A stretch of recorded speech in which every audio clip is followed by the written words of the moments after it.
നമസ്കാരം. സന്ധ്യാദീപത്തിലേക്ക് എല്ലാ സജ്ജനങ്ങൾക്കും സ്വാഗതം.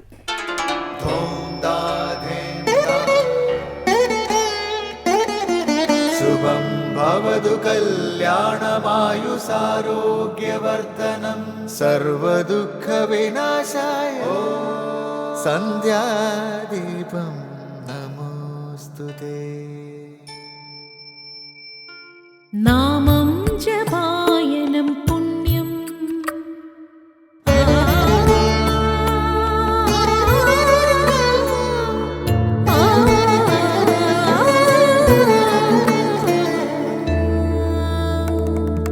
നാമം ജപായനം പുണ്യം നിരുപമദീപാങ്കുരം പോലെ സ്വരശ്രുതിലയവരമതുലം ദീവാങ്കണം മോക്ഷസംഗീതസാരം നീളും വഴിത്താരയിൽ ജീവതാരം മന്ത്രാലാപം മായാവിൻ നിൻ പ്രസാദം.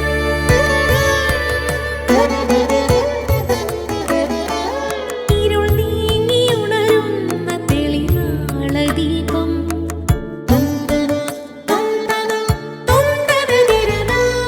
ഇരുൾ നീങ്ങിയുണരുന്ന തെളിനാളദീപം പ്രണവാമൃതം ചൊരിയുന്ന ദീപം.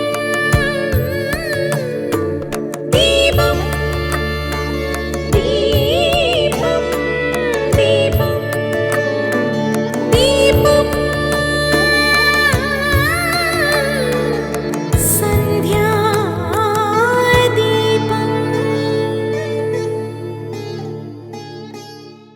ചിന്മുദ്രയോടും പട്ടബന്ധനത്തോടും കൂടിയ ശ്രീ ധർമ്മശാസ്താവിൻ്റെ വിഗ്രഹമാണ് പരശുരാമൻ ശബരിമലയിൽ പ്രതിഷ്ഠിച്ചത് എന്നാണ് ഭൂതനാഥോപാഖ്യാനത്തിൽ പറയുന്നത്. ഇന്ന് നമ്മൾ ദർശിക്കുന്നത് 1950 അഗ്നിബാധയ്ക്ക് ശേഷം പ്രതിഷ്ഠിക്കപ്പെട്ട വിഗ്രഹമാണ്. ചിന്മുദ്ര ധരിച്ച് യോഗപട്ട ബന്ധനത്തോടെ സമാധിയിൽ സ്ഥിതി ചെയ്യുന്ന രൂപത്തിലാണ് ശബരിമല ശാസ്താവിൻ്റെ വിഗ്രഹം. നരസിംഹമൂർത്തിയുടെ യോഗ നരസിംഹ സങ്കല്പത്തിലുള്ള വിഗ്രഹങ്ങളിലും യോഗപട്ട ബന്ധനം കാണാം. യോഗപട്ട ബന്ധനത്തോടു കൂടിയ ദക്ഷിണാമൂർത്തിയുടെയും അഗസ്ത്യ മഹർഷിയുടെയും വിഗ്രഹങ്ങൾ തെക്കേ ഇന്ത്യയിലെ പല ക്ഷേത്രങ്ങളിലും ഇപ്പോഴും കാണാം. മുട്ടിനു മുകളിലൂടെ ശരീരം ചുറ്റി ബന്ധിച്ചിരിക്കുന്ന വസ്ത്രബന്ധമാണ് യോഗപട്ടം. ബാഹ്യലോകവുമായി ഒരു ബന്ധവും ഇല്ലാത്ത ശരീര മനസ്സുകളുടെ സമ്പൂർണ്ണ നിയന്ത്രണം സാധ്യമാക്കുന്ന യോഗാസനമാണ് യോഗപട്ട ബന്ധം. ശത്രുക്കളാകുന്ന വികാരങ്ങളെ നിഗ്രഹം നടത്തിയ ശേഷം സമസ്ത ചിന്തകളെയും അടക്കി സമാധി അവസ്ഥയിൽ സ്ഥിതി ചെയ്യുന്ന മഹായോഗിമാരാണ് ശാസ്താവും യോഗ നരസിംഹമൂർത്തിയും. കാലുകൾ പിണച്ചു വെച്ച് യോഗപട്ട ബന്ധനത്തോടെ ഇരിക്കുന്ന ചതുർബാഹുവായ വിഗ്രഹമാണ് നരസിംഹമൂർത്തിയുടേത്. തുടർന്ന് ഗുരു ഉപദേശം കേൾക്കാം. ചങ്ങലകളെല്ലാം നമ്മൾ തന്നെ നിർമ്മിച്ചതാണ്. അത് പൊട്ടിക്കാനും നമുക്കേ കഴിയൂ. സ്വാമി വിവേകാനന്ദൻ. അടുത്തതായി ശ്രീ ശങ്കരാചാര്യ രചിച്ച ശിവാനന്ദലഹരിയിലെ ശ്ലോകം ശ്രീ കാവാലം ശ്രീകുമാർ ചൊല്ലുന്നത് കേൾക്കാം.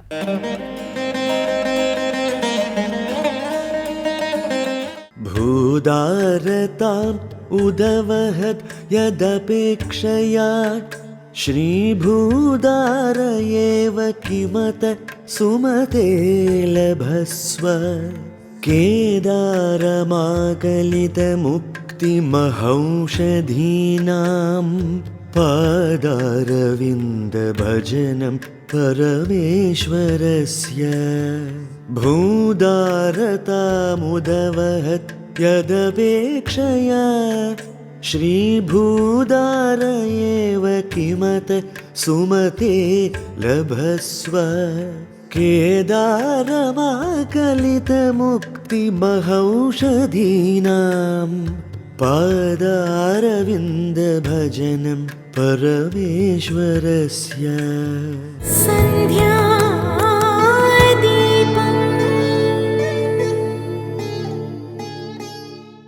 അടുത്തതായി ശങ്കരസ്തോത്രാമൃതം. മുക്തിക്കുള്ള മഹാ ഔഷധങ്ങളുടെ കേദാരമാണ് ശ്രീ പരമേശ്വരന്റെ പാതാരവിന്ദങ്ങൾ. മുക്തിയിലേക്ക് നയിക്കുന്ന സകല സദ്ഗുണങ്ങളും നമ്മിൽ വന്നു ചേരണം. അതുകൊണ്ട് സുമനസേ, നീ ശ്രീ പരമേശ്വര പാദങ്ങളെ ഭജിച്ചാലും എന്ന് പ്രാർത്ഥിക്കുന്ന ശിവാനന്ദലഹരിയിലെ ശ്ലോകം സ്വാമി ചിദാനന്ദപുരി വ്യാഖ്യാനിക്കുന്നത് തുടർന്ന് കേൾക്കാം.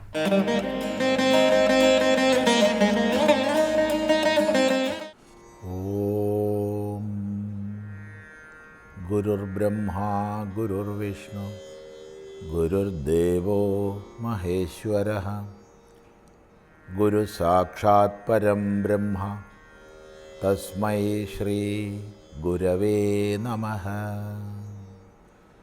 ഓം സദാശിവസമാരംഭാം ശങ്കരാചാര്യമധ്യമാം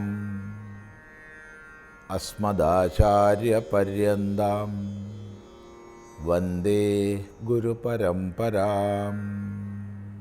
ശ്രീ ശങ്കര സ്തോത്രകൃതികളിൽ ശിവാനന്ദ ലഹരിയിൽ 73-ാമത്തെ ശ്ലോകമാണ് നമ്മൾ ശ്രദ്ധിക്കുന്നത്.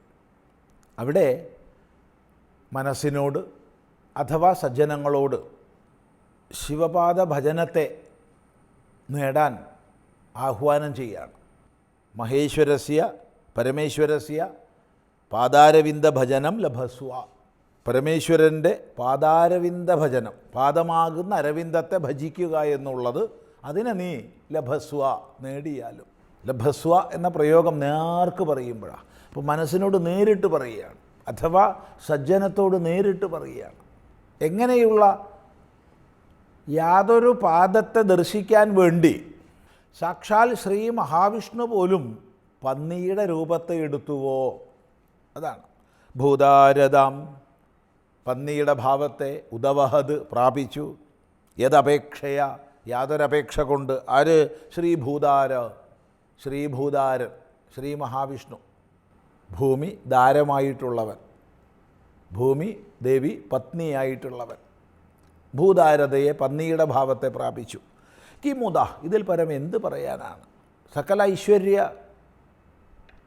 നിധിയായ മഹാവിഷ്ണു, ലക്ഷ്മീപതിയും ഭൂമിപതിയുമായ മഹാവിഷ്ണു ഭഗവത് ദർശന കാംക്ഷ കൊണ്ട് ഒരു പന്നിയുടെ രൂപത്തെ സ്വീകരിച്ചെങ്കിൽ ആ ഈശ്വര ദർശനത്തിന് ഇച്ഛിച്ച് നാം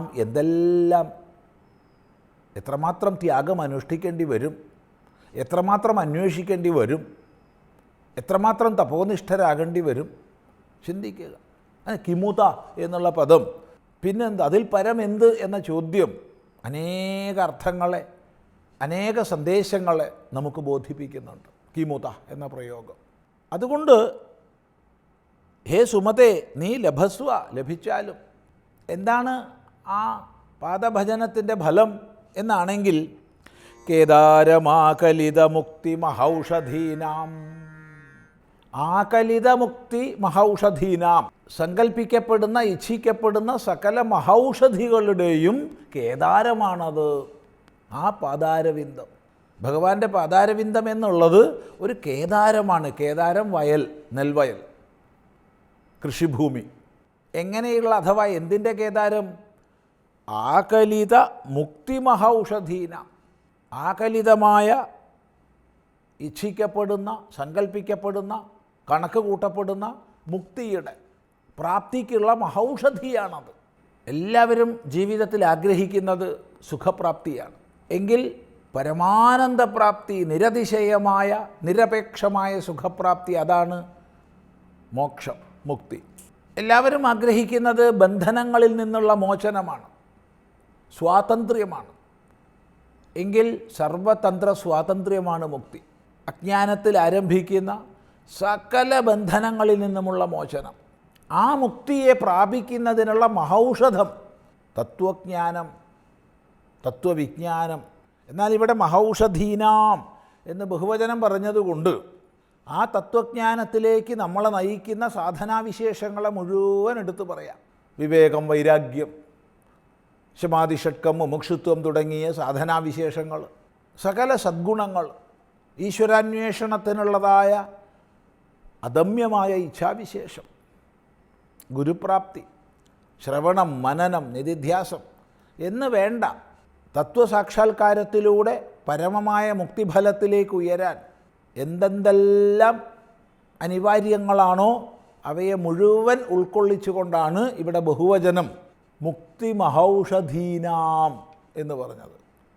മുക്തിക്കായിക്കൊണ്ടുള്ള മഹൗഷധങ്ങളുടെ മുഴുവൻ കേദാരമാണ്, വിളനിലമാണ്, കൃഷിഭൂമിയാണ്, വയലാണ് ഭഗവാന്റെ പാദപത്മങ്ങൾ. അതുകൊണ്ട് അല്ലയോ സുമതി, അല്ലയോ സജ്ജനമേ, അഥവാ അല്ലയോ എൻ്റെ മനസ്സേ, നീ ആ ഭഗവാന്റെ പാദപത്മത്തെ നേടിയാലും, അതിനായിക്കൊണ്ടുള്ള ഭജനത്തെ നേടിയാലും, ഭജ് സേവായാമെന്നാണ്. ആ ഒരു ഭഗവത് പാദസേവ നീ ചെയ്താലും, അതിനെ നീ നേടിയാലും, സാക്ഷാൽ മഹാവിഷ്ണു പോലും അതിനെ നേടുന്നതിന് പന്നിയായിട്ടുണ്ട് എന്നുള്ളത് ചൂണ്ടിക്കാണിച്ചിട്ട് സാധനാമാർഗത്തിലേക്ക്, തത്വാന്വേഷണത്തിലേക്ക് പ്രേരിപ്പിക്കുകയാണ് ഇവിടെ ചെയ്യണത്. നോക്കൂ, ഭൂതാരദാമുദവഹത് യദപേക്ഷയാ ശ്രീഭൂതാരയേവ കിമുത സുമതേ ലഭസ്വ കേദാരമാകലിതമുക്തിമഹൗഷധീനാം പാദാരവിന്ദഭജനം പരമേശ്വരസ്യ. ആ പരമേശ്വര പാദാരവിന്ദ ഭജനം നമുക്കൊക്കെ സാധിക്കട്ടെ, അതിലൂടെ ജീവിതത്തെ ധന്യമാക്കാൻ സാധിക്കട്ടെ എന്ന് സങ്കല്പിക്കുക. തുടർന്ന് അടുത്ത പ്രാവശ്യം ശ്രദ്ധിക്കാം.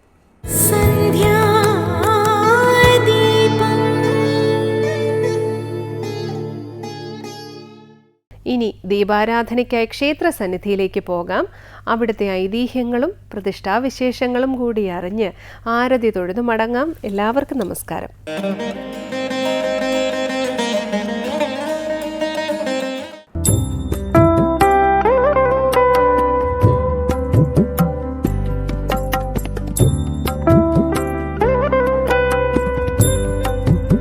കേരളത്തിലെ അപൂർവ പ്രതിഷ്ഠകളിലൊന്നാണ് തിരുവനന്തപുരം ജില്ലയിലെ കിഴക്കേക്കോട്ടയിൽ സ്ഥിതി ചെയ്യുന്ന ശ്രീ ലക്ഷ്മി വരാഹമൂർത്തി ക്ഷേത്രത്തിലേത്.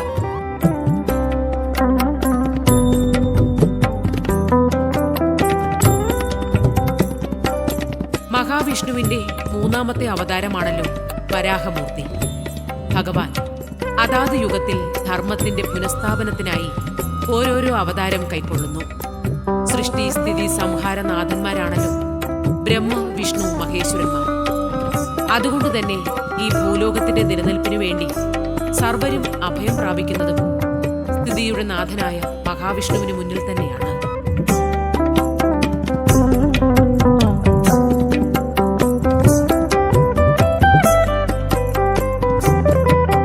ഹിന്ദു പുരാണങ്ങളിലെ പല കഥകളിലും നാം വായിച്ചിട്ടുള്ളതാണല്ലോ, ഓരോ യുഗങ്ങളിലും ത്രിലോകങ്ങളുടെ നിലനിൽപ്പിന് ഭീഷണിയാവുന്ന പല പ്രതിസന്ധി ഘട്ടങ്ങളിലും വിഷ്ണുവിന്റെ മുന്നിലേക്ക് സർവ്വദേവാദിദേവന്മാരും വന്നണയുന്നത്.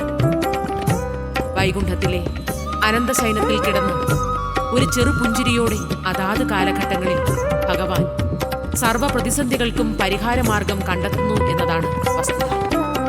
അത് തന്നെയാണ് സർവചരാചരങ്ങൾക്കുമുള്ള ആശ്വാസമാർഗവും. ശ്രീലക്ഷ്മി വരാഹമൂർത്തി ക്ഷേത്രം വരാഹാവതാരത്തിലെ ഭഗവാന്റെ രൂപത്തെ ആരാധിച്ചുകൊണ്ട് അതിപുരാതന കാലം മുതലേ നിലനിൽക്കുന്ന ക്ഷേത്രങ്ങളിലൊന്നാണ്.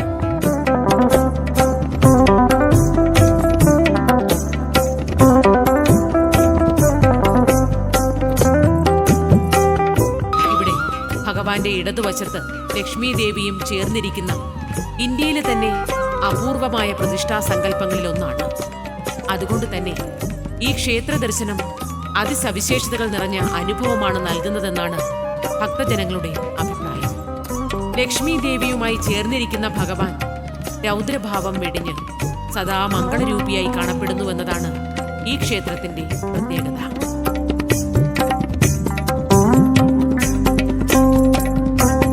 ഭഗവാന്റെ പേര് പോലെ തന്നെ ശ്രീവരാഹമെന്നാണ് ഈ പ്രദേശത്തെ അറിയപ്പെടുന്നത്.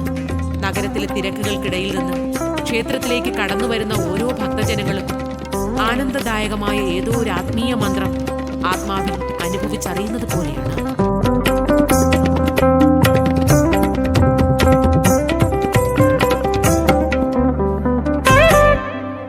ഉള്ളിലെ നൊമ്പരങ്ങളിലേക്കും ഏകാന്തതകളിലേക്കും മൗനങ്ങളിലേക്കുമൊക്കെ ഒരു കുളിർക്കാറ്റ് വീശുന്നത് പോലെ.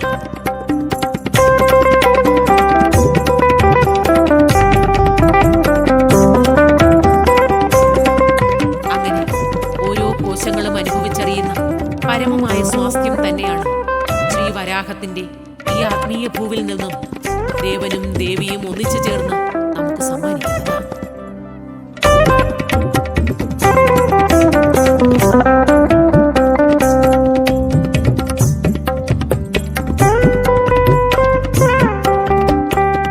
പടിഞ്ഞാറ് ദർശനമായ പൂർണ്ണമായി അത്ര വലുതല്ലാത്ത വളപ്പിൽ ചുറ്റുമതിലിനുള്ളിലാണ് ശ്രീവരാഹ ക്ഷേത്രം സ്ഥിതി ചെയ്യുന്നത്. പ്രവേശനത്തിന് വടക്കും പടിഞ്ഞാറും കിഴക്കുമായി 3 നടകളുണ്ട്. വടക്കും കിഴക്കുമുള്ള നടകൾ 2 തട്ടുകളുള്ള ചെറു ഗോപുരങ്ങളും ഉള്ളിൽ ചെറിയ 3 തൂണുകൾ താങ്ങി നിർത്തുന്ന സമുച്ചയമായി കയറി ചെല്ലാൻ പടികൾ ഉൾപ്പെടെ ഒരേ രീതിയിൽ പണിയിച്ചിട്ടുള്ളതാണ്.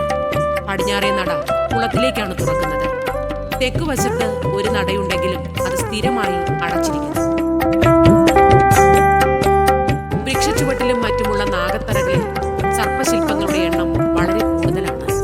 നാഗങ്ങൾക്കൊപ്പം വിവിധ ഭാവങ്ങളിലുള്ള ഉണ്ണികൃഷ്ണന്മാരെയും കാണാം.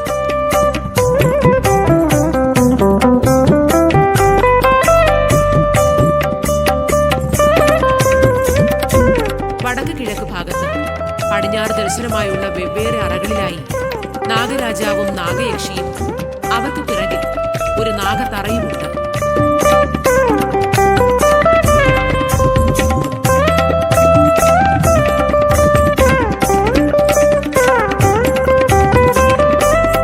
അനേകം തൂണുകളുള്ള ഉയരം കൂടിയ ആനക്കൊട്ടിൽ ദേവസ്വം ബോർഡിന്റെ നിർമ്മിതിയാണ്. ഇതിന്റെ മേൽക്കൂരയിലെ ഒരു വിടവിലൂടെ കൊടിമരം ഉയർന്നു നിൽക്കുന്നു. കൊടിമരത്തിന് മുകളിൽ ഗരുഡനുണ്ട്. മുമ്പ് ചെമ്പ് പൊതിഞ്ഞിരുന്നത് ഏതാനും വർഷം മുമ്പ് സ്വർണ്ണ കൊടിമരമായി.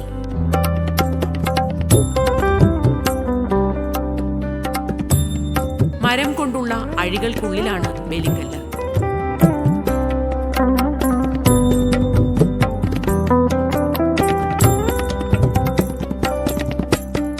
ഓടുമേഞ്ഞ മേൽക്കൂരയോടുകൂടിയ നമസ്കാര മണ്ഡപത്തിലെ 4 കൽത്തൂണുകളിൽ മറ്റ് ക്ഷേത്രങ്ങളിൽ കാണുന്നത് പോലുള്ള അലങ്കാര പണികളൊന്നും തന്നെയില്ല. മച്ചിൽ മരത്തിന്റെ ചതുരക്കളങ്ങളിൽ അഷ്ടദിക്പാലകരുടെയും നടുക്ക് ബ്രഹ്മാവിന്റെയും രൂപങ്ങൾ കൊത്തിവെച്ചിട്ടുണ്ട്. ലക്ഷണമൊത്ത അരയന്നത്തിനുമേലാണ് ബ്രഹ്മാവ് ഇരിക്കുന്നത് എന്നതാണ് ഒരു പ്രത്യേകത. കരിങ്കലിലുള്ള 2 വലിയ ദ്വാരപാലകർ കാവൽ നിൽക്കുന്ന ഒറ്റ അറയുള്ള ശ്രീകോവിലേക്ക് 3 പടികൾ കയറി ചെല്ലണം.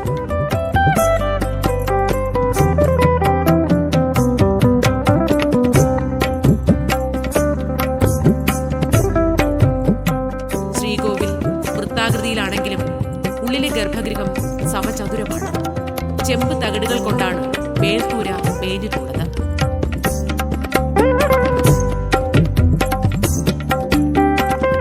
കല്ലിൽ കൊത്തിയ വരാഹമൂർത്തിയുടെ വിഗ്രഹത്തിന് ചെറിയ തേറ്റുകളോട് കൂടിയ പന്നിയുടെ മുഖവും മനുഷ്യന്റെ ശരീരവുമാണ്. ഇടത്തെ മടിയിൽ ശ്രീദേവി അഥവാ ലക്ഷ്മി ദേവി ഇരിക്കുന്നു. അതുകൊണ്ട് ശ്രീവരാഹത്തിന്റെ ഒറ്റ പ്രതിമയാണത്. ഇവിടെ ശ്രീ എന്നത് ലക്ഷ്മിയെ സൂചിപ്പിക്കുന്നു. പഴയ രചനകളിൽ ദേവനെ വരാഹമൂർത്തി എന്നും ക്ഷേത്രകുളത്തിനെ വരാഹ തീർത്ഥമെന്നുമാണ് പരാമർശിച്ചിട്ടുള്ളത്. ദേവിയെക്കുറിച്ചുള്ള സൂചനകളില്ലായിരുന്നു. കാലം കടന്നുപോകെ ആ കുറവും പരിഹരിക്കപ്പെട്ടു.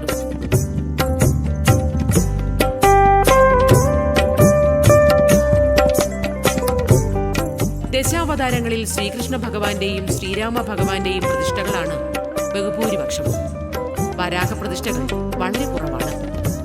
ഐശ്വര്യദേവതയായ ശ്രീദേവിയോടൊപ്പമുള്ള പ്രതിഷ്ഠകൾ തീരെ ദുർലഭവും. ശ്രീദേവിയുടെ സാന്നിധ്യം ദേവനെ ശാന്തരൂപനാക്കുന്നു. കോപപ്രകൃതി കൈക്കൊള്ളുന്ന വ്യാഴാഴ്ചകളിൽ ഒഴിച്ച് മറ്റെല്ലാ ദിവസങ്ങളിലും ഈ രീതിയിലാണ് അദ്ദേഹത്തെ പൂജിക്കാറുള്ളത്.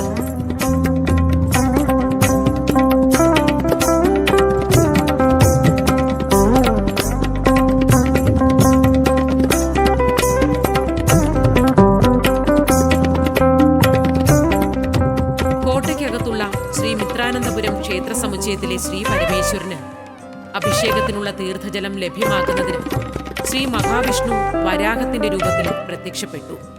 അതിന്റെ തേറ്റകൾ കൊണ്ട് മണ്ണിൽ കുഴിച്ചപ്പോൾ മിത്രാനന്തപുരം എന്നറിയപ്പെടുന്ന ഒരു വലിയ കുളമുണ്ടായി.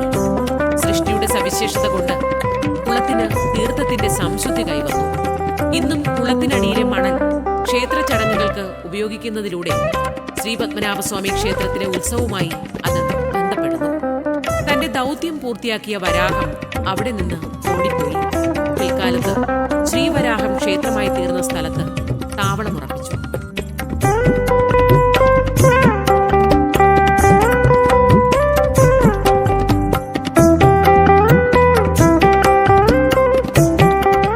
പഞ്ചപൂജ പാരമ്പര്യമാണ്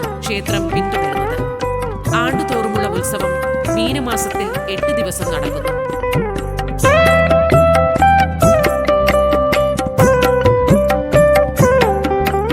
ഇന്ത്യയിൽ ആകമാനമുള്ള വിഷ്ണു ക്ഷേത്രങ്ങളിലെ അപൂർവം ചിലതൊഴിച്ച് പുണ്യദിനമായ വൈകുണ്ഠ ഏകാദശിക്ക് വെള്ളിയിലുള്ള ശ്രീവരാഹ വിഗ്രഹം പുറത്തു കൊണ്ടുവന്ന് നമസ്കാര മണ്ഡപത്തിൽ മനോഹരമായി അലങ്കരിച്ച ഒരു തൊട്ടിലിൽ വച്ച് പൂജിക്കുന്നു. ഈ ഒരു അവസരത്തിൽ മാത്രമാണ് പൊതുജനങ്ങൾക്ക് നേരിട്ട് പൂജിക്കാനുള്ള അവസരം ലഭിക്കുന്നത്.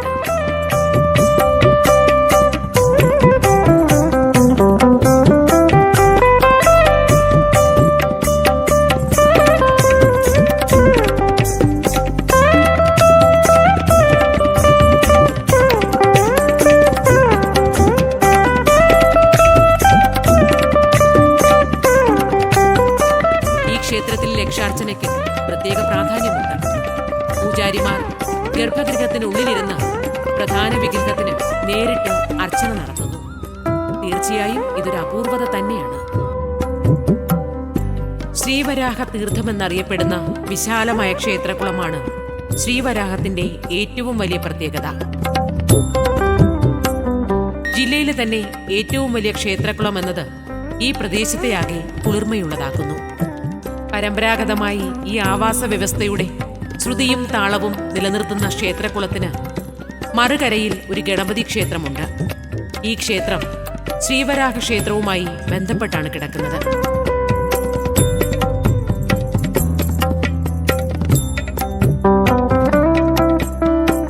ക്ഷേത്രത്തിന് നടുക്കായി മനോഹരമായ ഒരു മണ്ഡപവും നിലനിൽക്കുന്നു.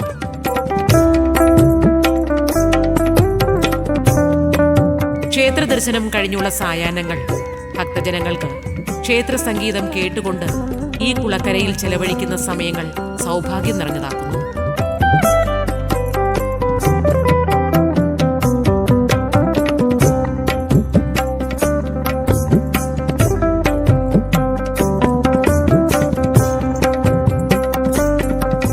വേണാടിന്റെ ആധുനിക യുഗത്തിന് തുടക്കം കുറിച്ച അനിഴം തിരുനാൾ മാർത്താണ്ഡവർമ്മയുടെ സംഭവബഹുലമായ ഭരണകാലത്താണ് ക്ഷേത്രം സ്ഥാപിക്കപ്പെട്ടതെന്ന സിദ്ധാന്തം ശരിയല്ലെന്നും അതിന് വളരെ വളരെ മുമ്പ് മുതൽ ഇതിവിടെ നിലനിന്നിരുന്നുവെന്നും സ്ഥാപിക്കുന്ന രേഖകളുണ്ട്. പക്ഷേ വരാഹം എന്ന നാമത്തോട് ശ്രീ എന്ന് ചേർത്തത് പിന്നീടാണെന്ന് പറയപ്പെടുന്നു.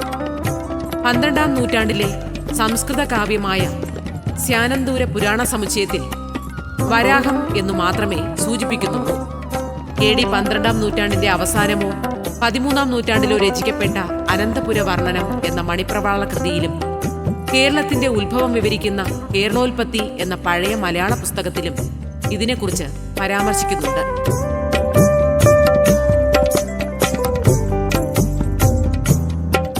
അങ്ങനെ അപൂർവങ്ങളിൽ അപൂർവങ്ങളായ ശ്രീ ലക്ഷ്മി വരാഹമൂർത്തി ക്ഷേത്ര ദർശനം ആത്മാവിൽ ശാന്തിയുടെ സങ്കീർത്തനം നിറയ്ക്കുമ്പോൾ ഭഗവാന്റെ അവതാര രൂപങ്ങളിലൂടെ ആത്മാവ് സഞ്ചരിച്ചുകൊണ്ടിരിക്കുന്ന ആനന്ദലഹരിയിലേക്ക് ദീപപൂജകൾ നിറയുകയായി.